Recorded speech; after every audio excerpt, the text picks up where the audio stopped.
Muy buenas noches, estimado doctor Juan Carlos. El día de hoy yo les voy a presentar justamente lo que tenemos aquí, el tema de prisión preventiva en el Ecuador. En esta exposición voy a explicar la prisión preventiva y qué es la cual es una medida cautelar dentro del proceso penal. Es un tema muy importante porque implica o sea, como dice el mismo nombre, privar la libertad a una persona que no haya sido condenada aún, por lo que su aplicación debe ser muy rigurosa y estrictamente regulada por la ley. Ahora, concepto jurídico.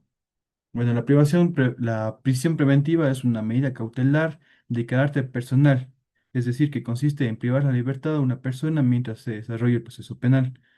Ahora vemos que, según el artículo 534 del COIP, esta medida es excepcional, es decir, que no es una regla general. Se aplica como último ratio, lo cual significa que solo debe utilizarse cuando ninguna otra medida menos grave, digamos, es suficiente. Esto busca justamente proteger el principio de presunción de inocencia. Finalidad. La prisión preventiva no tiene como finalidad castigar al procesado, sino que su objetivo es asegurar que se aplique el correcto desarrollo del proceso penal.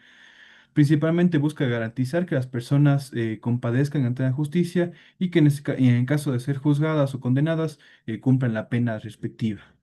También evita que el proceso pueda interferir en una investigación, por ejemplo, manipulando pruebas o influyendo en testigos. Por cuarto punto tenemos la solicitud.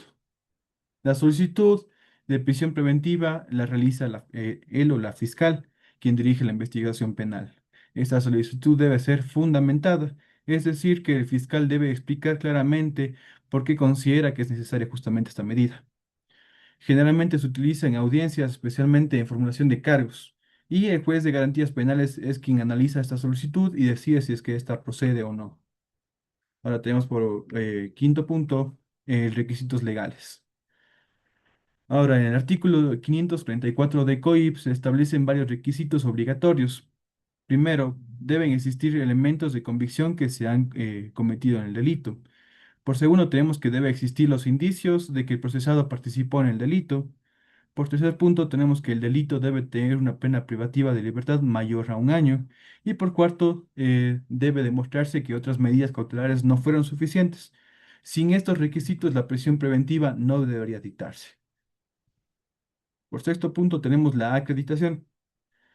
El fiscal tiene la carga de probar todos esos tipos de requisitos. Para ello utiliza los elementos informales policiales, informes policiales, testimonios o pericias. Sin embargo, es importante justamente destacar que el COIR señala que la parte policial por sí solo no es suficiente. Además, debe demostrar el riesgo procesal, es decir, el peligro de fuga o de obstaculización de la investigación. Como séptimo punto tenemos la oposición. La defensa puede oponerse a a la prisión preventiva de la libertad de varias formas. Puede, por ejemplo, cuestionar los elementos de convicción presentados por él o la fiscal o demostrar, perdón, que no existen riesgos de fuga. Por otro lado, una estrategia muy importante es acreditar el arraigo del procesado, es decir, demostrar que tiene que tiene trabajo, tiene domicilio, tiene familia. Y por último, también se pueden proponer medidas alternativas, por ejemplo, la presentación periódica o el uso de dispositivos electrónicos. Por ejemplo, también se puede dar en este caso la prisión en el hogar. A esto me refiero, por ejemplo, con dispositivos electrónicos. Y por último punto tenemos la resolución y límites. Ahora, la decisión del juez debe tomarse en audiencia y debe ser debidamente motivada.